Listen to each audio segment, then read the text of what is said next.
El que hem volgut fer amb aquest projecte Behave és estudiar la convivència entre la ciutat de Barcelona, els seus habitants humans i els seus habitants una mica més invisibles, que són els insectes, i en concret les abelles de la mel. Hi ha moltes ciutats arreu del món, grans ciutats, igual de densament poblades que Barcelona, on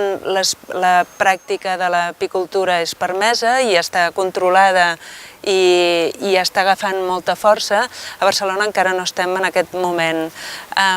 Des del museu, des de la Fundació Joan Miró, hem volgut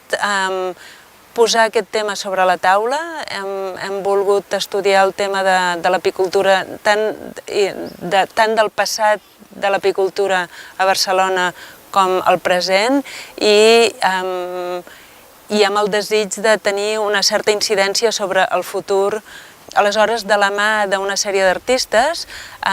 volem presentar una exposició en la qual els visitants podran tenir unes experiències immersives, podran conèixer més de prop i fins i tot molt de prop el que és el món de les abelles de la mel. És una exposició basada en instal·lacions, sobretot. Són una sèrie d'instal·lacions molt immersives en les quals els visitants poden endinsar-s'hi i transformar-se a poc en una abella de la mel.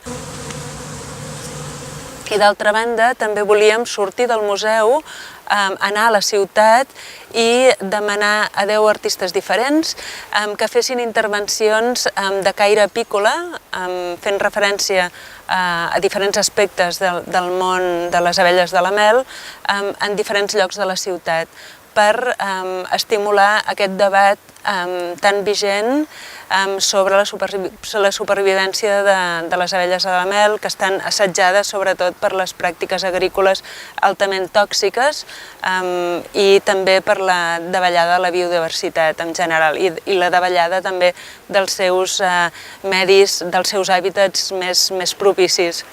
I el que ens agradaria és que les abelles se sentissin com a casa, poguessin tornar i poguessin conviure amb nosaltres.